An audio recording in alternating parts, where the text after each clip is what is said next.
Nadana sengo moko fati beton. Ndamba pambola yo sala musolo kende liboso.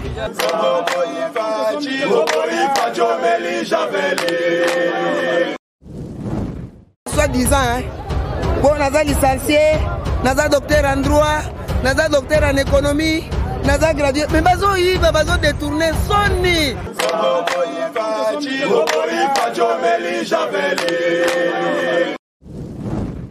Makala o combien de présidents balekanya ba yebi ngote yepenya corruption na système mboka to comme ta ville lelo en tout cas nzamba batela ye asala ko kungana mai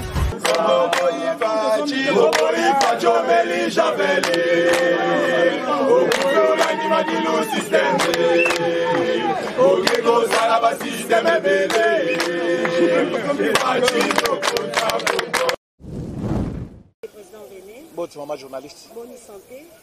Non, ça va par la grâce de Dieu, mais on est un peu attristé, comme vous le savez bien. Oui, président René, IDP ses attristés, présidence donc partout, Molobeli, au Penda Valais pour le président Fatia, pour le Mboka Congo, sur la Valais, Mboka Congo, les lois à susciter, en tout cas, du le pli. Pour y avoir une menace dans Gambo, il y a mon Mboka Katumbi, pour la Gambo, il y a une loi à Congolité, mais quand on a le il y a peut-être quoi de Mobabi Binomo, comme tu as eu des personnes qui ont abandonné, qui ont motabeli plus d'un mois, pour mon raté, ensuite assistance, mon côté la présidence, tout que la partie des personnes. Merci beaucoup, madame, parce que chaque question contient une partie de la réponse. Hein. Je pense que quand il y a question, on a eu réponse, c'est déjà. Papa Kadiombo perd son âme, Papa Kadiombo n'est pas mort parce que Azuma Sabatou, Kadiombo n'est pas mort parce qu'Akeiko Yiba, Kadiombo est mort parce qu'il défend des valeurs républicaines de la République. Lelo, comment on a nombre ya bateau bayi pour la Kadiombo, nanda kunaye d'abord. Oyo bayaki kotika na morgue, de comprendre qui était Kadiombo, quelle était son importance. Lelo bato bakoki koloba, oyo bakoki koloba. UDPS n'a jamais abandonné Kadiombo, mais je sais au moins que bato babomi Kadiombo, bayebani, balobaki yango à haute voix. L'UDPS ne pouvait pas mettre un policier à la porte de Kadiombo pour gagner la Kadiombo. Même Soki, bato bazaki na porte de Kadiombo pour gagner la ye, mais banguna o balinga ko boma mutu bazaki toujours na tactique quelque part. Lobby tokotaki réunion tous les communicateurs et bas défenseurs ya pouvoir actuel. Na kati ya réunion tolobaki bo. Tokokuta na président chef de l'État lobby mercredi. Bakoki kokunda Kadiombo te soki nanu basali autopsie. D'un commun d'accord avec famille, il faut toyeba. Ce qui est empoisonnement, nous avons dit dans cette réunion qu'après Kadiombo ne peut pas être égal avant Kadiombo. Kadiombo soit le dernier personne ou à Koufi, na maltraitance. Il y a presse présidentielle, ou à considérer Moussalaba communicateur, les locaux Kadiombo accueillis, Atiki famille, Atiki Mouansi, Atiki Bana. Qui va s'occuper de cette famille-là? Nous nous avons compris une chose, qu'ensemble il y a Katumbi, Bakanaki Kadiombo, Noël, Nani Peter Chan, Jacques Ndala, Nani Francis Kalombo, Daniel Saf et consort, Baloba qui va toucher Katumbi Torobomaye. Et les lots comme M. Kadiombo avait les secrets importants à M. Katumbi. Boyebi ke Katumbi abomisa kabasel likolo mini na ye et les lots parce que dossier ne bimi ba bomika Kadiombo qui attaqué na ndako na ye ba botoli matériel na ye ba saccager bureau na ye. Aujourd'hui il est parti. Comme il est parti, demain ça sera le tour de président René. Lobby c'est M. Guili, lobby kuna c'est Bosembe, lobby kuna c'est Yokason, lobby kuna c'est Chole. Alors nous ne voulons pas perdre encore ba combattants et UDPS et surtout ba communicateurs. Yango to sengaki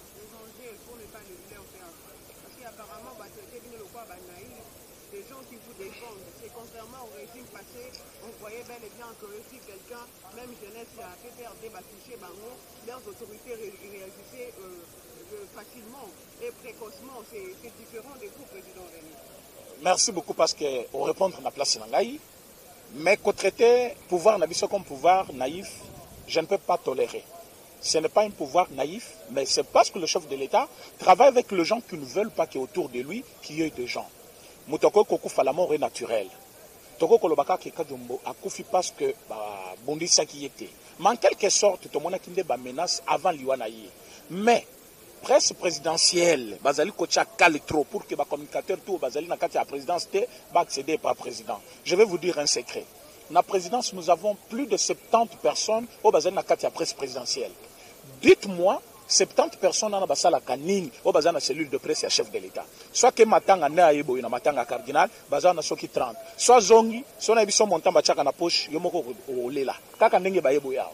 Alors que ces gens-là ne font rien pour le pouvoir du chef de l'État actuel. Alors que nous mouillons nos chemises pour nous défendre le pouvoir. Aujourd'hui, on a 3 ans parce que nous avons rehaussé quand même les tons et nous avons ravi quand même la majorité parlementaire. Mais les locaux comme on a kebatoyo, balinga sakanalisho na biso babomi kajombo. Lobi kuna babomaki Fumu Sabata. Lobi kuna c'était nani M. Jacob. Na kati présidence dans 2 ans. Na présidence bato bakufi 10. Wana na kati présidence ba personnel ya présidence. Siko zo libanda présidence na famille na ye. Non. Je suis en train de compter. Na kati personnel ya présidence 10. Famille na ye, na famille politique na ye 35, ce qui fait 45. Nous sommes à 56 personnes, mais bazali batu a régime yafachi. Ça nous fait très mal. Ça nous fait très mal. Mais tozali koluka que tant que tu chef de l'État parce que ce demain, tokata makamwana na mokuse, toyebi otosala. Toyebi otokolobisayi, toyebi otokoyebisayi. Mais avant bakundaka Diombo, nous avons demandé l'autopsie ou rien. Ce qui est ça limité, tokolingate. Il y a Fumu Sabata qui est le yaki ezaki ya maladie ou maladie ya diabète les Québec au médaille na loi pour faire ça de côté quand Diombo a coupa côté qui nanda couper ça qui est la Québec dans l'hôpital mais poison on est avec la présence quand Diombo qui est côté présence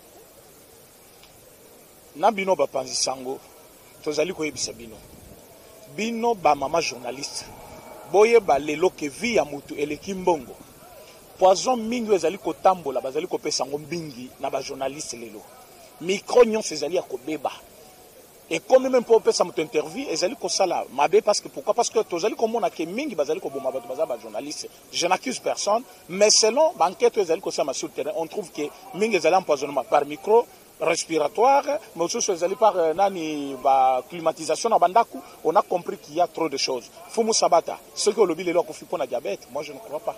Je ne crois pas, mais je n'accuse personne. Mais c'est que nous avons constaté que nous sommes allés côté pour défendre le pouvoir à Fati, il faut Koufa. Alors trop c'est trop, nous devons nous tenir quand même main dans la main pour défendre les intérêts de notre pouvoir. Jakindala a été arrêté par l'ANER, auditionné, parmi les suspectés de la mort. Il y a papa Soka Diombo kasi bazo ko accuser IDPS babi et comme sous la régime quoi ya Kabila au bande ko kanga batu bakena batu esika moko inconnu lelo IDPS ba telemela kango bango su bazongi nango est-ce que au mona kiti Jakindala empoisonné en tout cas Diombo be ba propos ne kambe kandisi. Bon, ce n'est pas ce que je dis, je n'ai pas dit que Jakindala a empoisonné Diombo mais je dis il a menacé. Il a dit d'ailleurs Jakindala mérite plus que ce qu'il a eu. Donc, il y a des gens qui ont parce que le monsieur, il a dit, nous sommes préparés. Donc, il avait déjà donné mot d'ordre. Donc, désobéissance civique, la violence, la résistance. Donc, selon le monsieur, Azaki Koluka, comment déjà détruire détruire nani pouvoir nabiso régime nabiso na makamutozo sala.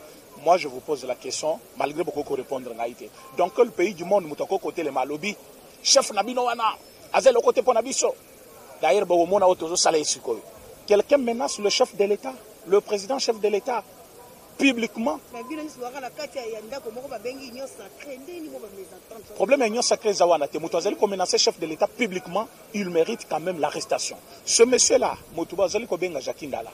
Biso toza contre yete, toza un problème na yete, mais nous avons compris une chose que Bango c'est Katumbi qui a plus la valeur que la nation congolaise. Aujourd'hui, bomoni ke union sacré bayaki ya kolukila biso ba problème. Bango tong bayaki balobaki boye. Balobi na biso toza ba camarade nabino bandeko nabino tozali ko gérer pouvoir ensemble mais yoka iloko babeti soki loi ya Tchanyeleki biso tolongo union sacrée. On se pose la question ba congolais nyoso balanda ngai. Bango bayaki union sacrée pour préparer 2023 ou bayaki union sacrée pour préparer vie à ba congolais. Maintenant comme ils disent que 2023 katumbi rien. Ceux qui katumbi azali candidat donc tina na bango na union sacrée ezate. Donc les Congolais peuvent comprendre que bayaki va préparer mandat à 2023. Donc bayaki koluka vie à ba congolais. Est-ce qu'avec ce genre pareil on peut composer pour donner la vie meilleure aux Congolais? Non. Donc on a vite compris que ce sont deux personnes bayaki ko préparer candidature à 2023 et non ko préparer bomengo ba congolais et ba to modèle wana. Pourquoi to kosala bango chemin ensemble? Comme ils ont dit vont quitter. Balungwa d'abord ils occupent 5 ministères. Et c'est là où que je vis vraiment kindoki ya moi. Comment mutoko koloba? Je suis dans l'union sacrée. L'union sacrée est en majorité, les lots au pouvoir. Entre-temps, il est coordonnateur, il y a mouvement Lamuka dans l'opposition et il occupe 5 postes ministériels. Vous ne trouvez pas que c'est vraiment de l'anarchie? Parce qu'entre-temps, il s'est dit il est de Lamuka, il est coordonnateur. Entre-temps, il a 5 ministères. Entre-temps, il est dans l'union sacrée. Vous ne trouvez pas que c'est incohérent? C'est incohérent.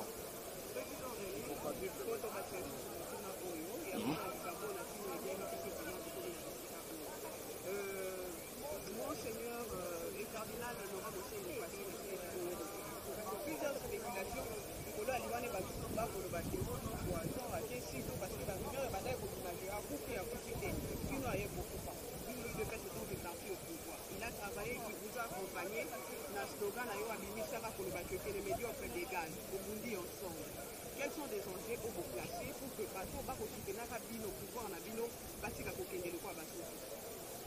Bon, cardinal Mosengo paix à son âme. Tous les Africains, ceux qui moutassa koufi, balobaka mabe na été. Moi je suis politicien, je suis chrétien. Je sais que cardinal azali une histoire na mboka oyo mutakoki ko contester. Bobo Sanate, qu'il était président de l'Assemblée nationale, Azalaka, président de la conférence nationale souveraine, mais comme Mututu na Mukili, Mutu akoki kozala jamais na malamu azanga mabe. Azali na mabe, azali na malamu na ye. Cardinal Mosengo a servi ce pays dans le bien tout comme dans le mal, parce que nakoki komisa mabe na ele. Parce que si je me souviens de la 3e voix dans la conférence nationale souveraine, en tant que membre de l'UDP, c'est kopesa nga kanda. Mais comme Akoufi, balobaka mabe ya Mututi. Ce qui est lourd. C'est parce que tu as honoré mémoire en tant que cardinal Nabiso, en tant que Molobeli Nabiso à Rome pour l'église catholique, tu as en lui quand même une référence historique de notre pays et la grandeur d'un homme intelligent qui avait étudié. Mais, tant que les médiocres dégagent, les médiocres ont dégagé. Il y a eu l'opposition qui était avec lui, qui sont venus au pouvoir. Est-ce qu'il a accepté ce pouvoir-là? Tant que tu continues à pouvoir, il y a que les médiocres dégagent. Avant qu'il ne ait Kofi Boye, il y a un mois, il met avec ces médiocres-là. Mais Souana, Azali Kosengela Bango Bolimbisi, Balimbisa Bango est pas ensemble pendant que Bango Bazali continue à bomber Congolais. Moi, je suis sûr que ici, nous sommes dans un lieu de deuil. Il ne faut pas réveiller les lions qui dorment. Moi, je soutiens Batignon Soubaï. Je soutiens le président chef de l'État. C'est lui qui m'a fait d'abord venir ici. Parce que ceux qui présentent à la Ravate n'avaient pas été. Mais ceux qui n'avaient parce que je comprends qu'il respecte le cardinal. Moi qui le respecte aussi, comment je peux ne pas être là? Ce qui veut dire, Mabe Oignon Somuto Sali, ceux qui t'ont mis à la tête. Donc même nous n'avons pas remis à la Je l'admets, j'ai accepté ça. Pourquoi pas pouvoir en place et décréter 2 jours de deuil national, comme qui président de Kenya, son abou Saint Awa na Congo, la décréter deuil national. Pourquoi pas attaquer qu'on ait la médiocre na tanga suka de le mener na liwa. Kolela motu ezalika ka deuil nationalité. Je peux te dire, l'église catholique c'est une église universelle.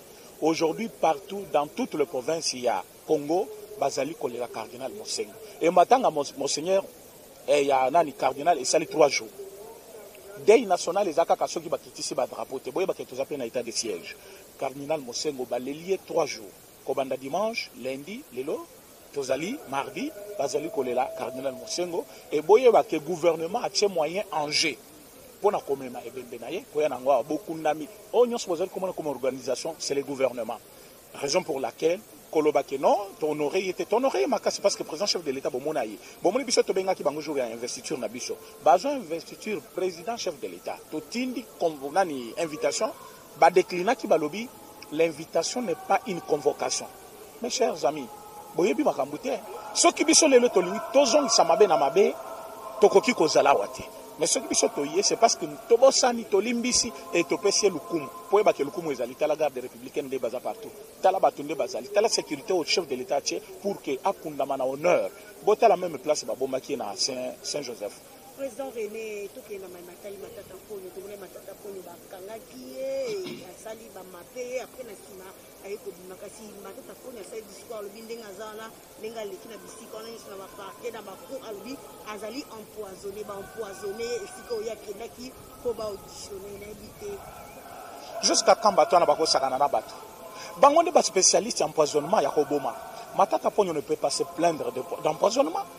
Batunion sur Bakoufa dans le régime de Kabila. Matata était là, il est témoin de tous ceux qui sont morts là. Et par quels moyens ils sont morts? Les locaux qui allaient empoisonner, c'est lui qui les constate qu'il est empoisonné. Mais moi, je ne vois pas pourquoi on va empoisonner Matata. Parce que tout le monde a kangapé batubele locaux là, bamapé bango après batigi bango. Tango bakangi mutu, balobi mandat d'arrêt provisoire. Il n'est pas dans les cachots. Bako empoisonné par quel moyen? Il n'est pas dans les cachots, il est chez lui. D'abord, il était chez lui à la maison, dans une résidence surveillée. Il n'était pas arrêté comme si il était dans cachot. Aujourd'hui, dire que non, j'ai été empoisonné. D'abord, lui, il a empoisonné combien de Congolais? Parce que nous avons sorti notre argent, 290 millions de dollars, pour un parc agro-industriel. Et ça qui fermeté, mais parc agro-industriel. Les locaux qui sont Congolais, ils sont Mbongo na biso kiwapi. Mbongo ezali alloué na Bukangalo ezali 80 millions de dollars. Alors, 210 millions de dollars et kiwapi. Un individu, à lui seul, il a bouffé tout ça. Il a bouffé tout ça. Donc, il a empoisonné plus de Congolais. Donc, allez-y comprendre que nous, biso tozali na besoin ya koyoka makambo te. Bazala kimia, biso tozana besoin ya kimia ekota.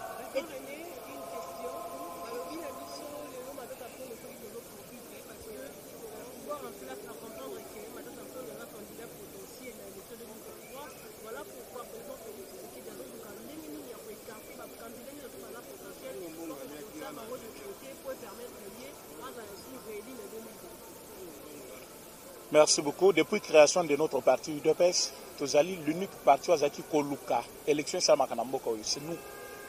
Toluka élection na Mobutu Tolemba tika la organiser élection te. Lelo mutu moko ta koki ko yebisabino ke toko ki ma élection. Tozana besoin mutu nyonso à s'aligner comme candidat. Mais mutu a cause la candidat, il faut respecter normes. Si on a un problème na justice, s'il en a d'abord na justice, après oya ko présenter candidature na yo. Je ne pense pas que cause la ambition à cause la candidat et koki ko annuler fraude, soit corruption, soit détournement, au sali contre la République. Tu es candidat, oui. Mais tu as volé, oui. Est-ce qu'il faut bâtir Kakokanga parce que vous êtes candidat président? Je ne pense pas. Le monsieur a un problème avec Bukangalozo, avec l'État congolais. Bukangalozo est là depuis 2012, 2013, 2014, 2015. Candidature c'est pour 2023. Il faut-il bâtir Kasikoyo, enquête sur les dossiers qui existent déjà parce qu'à cause de la candidat en 2023? Je ne pense pas. Azali ko mérité Tumbunaye, ce qui a Salimabe, bako écarté. C'est comme Moïse Katumbi. Balobi pose à la candidat, il faut à la d'origine congolaise de père et de mère. C'est une proposition de loi que Tozali Kobundanango et Kota. Yo lobino bazali ko sala pas écarté. Comme si le pays a été réduit à une seule dimension d'un individu. Avant de voter une loi, on doit se référer à un individu. Vous trouvez que cela est un manque de réflexion au bazali kolukaba dimnembo kanabiso pour l'intérêt d'un individu, un particulier comme déjà Kindalala. Donc, aux alliés qu'on sacrifie intérêt, il y a tout un pays pour un individu. Cela est bizarre et étrange dans un pays où Batubazali peut servir un individu collé Kamboka na bango moko. Nous avons besoin que loi et quota pour tout sécuriser Mboka na biso. Le lobote la bokecho chaque jour. Le pays est occupé. Nous sommes sous l'occupation. Occupation de quoi? Des étrangers. Mais les étrangers ba côté la biso ndengeni. Balanda ba nya na bango ba étrangers. Tango to chaki James Kabarebe awa comme chef d'état-major. C'est comme ça qu'il a enrôlé beaucoup de Rwandais en armée. Mais les autres ont besoin de ce qu'il y a. Bateau va diriger Bisso. Base à la nationalité douteuse. En ce moment-là, beaucoup de gens qui m'ont dit que la malam.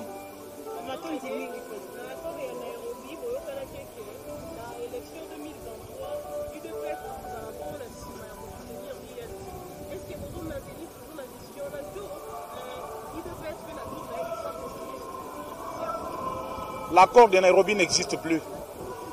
L'accord de Nairobi, Tolobaki, qui est Premier ministre Kozala, M. Kamere, Soto Gagnaki, mature. Mais tu gagnes majorité présidentielle, moyens à la Premier ministre, ils ont quitté. du fait qu'une disposition fondamentale de l'accord a été violée, cet accord n'a plus son existence. Voilà pourquoi aujourd'hui on ne peut pas parler de l'accord de Nairobi, parce qu'il fallait se demander. L'accord Ezaki Kamera est la Premier ministre. Est-ce qu'il est devenu Premier ministre? Non. Il est devenu directeur de cabinet. Est-ce qu'il avait accepté? Oui. Comme il avait accepté, on a déjà violé la constitution, la disposition fondamentale de cet accord. Donc on ne peut pas s'attendre à respecter cet accord pendant que l'accord a été déjà violé. Donc cet accord tombe caduc. C'est moi qui vous remercie. Merci.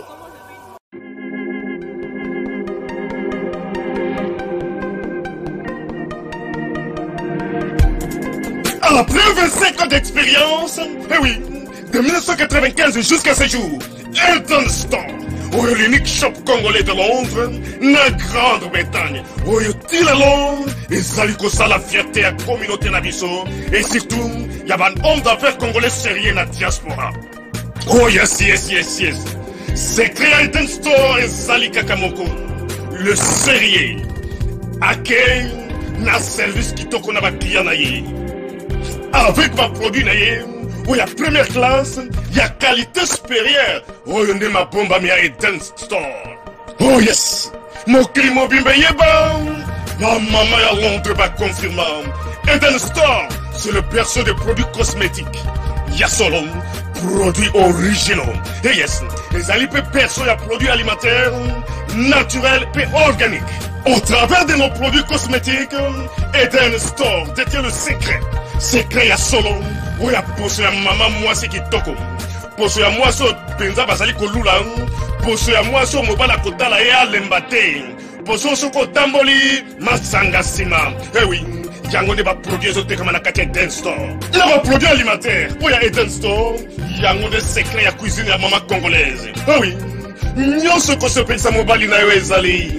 Pondu, matembele, ngai, ndole, fumbwa, ndunda, bilembwe, oyo nyonso penza, oyo kobonga pona cuisine na ezali. Oh yes. Olingi mobali na yo asepela na yo libela na libela.